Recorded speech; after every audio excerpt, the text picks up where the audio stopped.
এজন্য আল্লাহ ডেকে বললেন, গোলাম আমি যে তোদের কত ভালোবাসি তোর ধারণা নাই।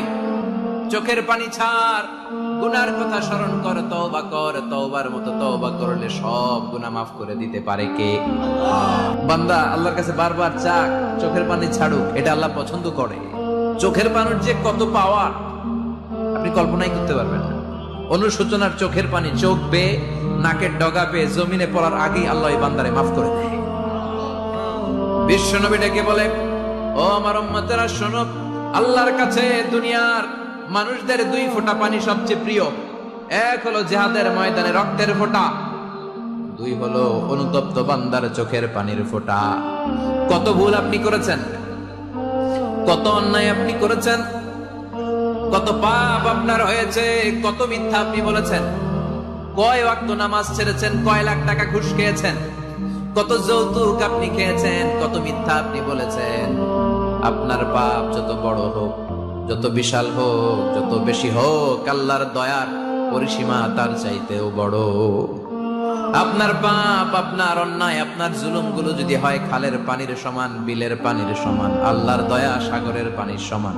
আপনার পাপ যদি হয় সাগরের পানির সমান, আল্লাহর দয়া মহাসাগরের পানির সমান। আপনার পাপ আর অন্যায় যদি হয় পাহাড়ের সমান, আল্লাহর দয়া আকাশের সমান।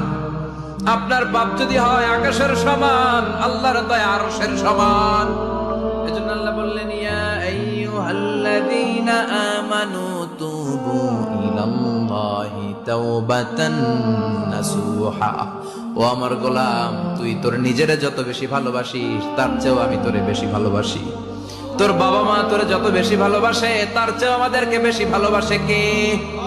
আল্লাহ বললেন, ভালোবাসারে তৈরি করার পরে আমি 100 টুকরা করলাম। চিল্লায় বলেন, কয় টুকরা? 99 টুকরা ভালোবাসা আমি আল্লাহ নিজের মধ্যে রেখে দিলাম। 1 টুকরা ভালোবাসা গোটা বিশ্বের সবার মধ্যে আমি ভাগ করে দিলাম। 1 টুকরা ভালোবাসা পেয়ে আমাদের অবস্থা দেখছেন? আল্লাহ যদি 1 টুকরা না দিয়ে আমি করে 30 টুকরা দিত, কথা কন, 1 টুকরা না দিয়ে 80 টুকরা দিলে কি হইতো? কোন মুসলমান ঘরের মেয়ে, কোন মুসলমান ঘরের ছেলে 14ই ফেব্রুয়ারি এই ওয়ার্ল্ড ভ্যালেন্টাইন দিবস পালন করতে পারে?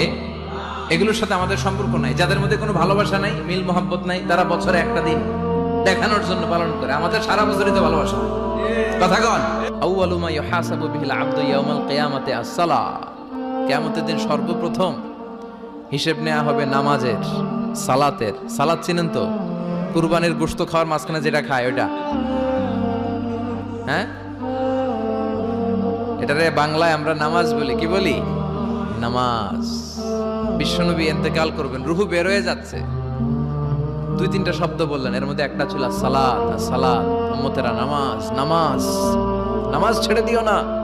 আমা মালাকাত ঈমানুহুম।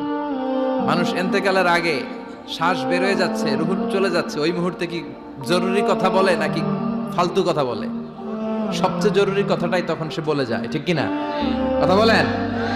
বিষ্ণু বলেছিলেন নামাজ।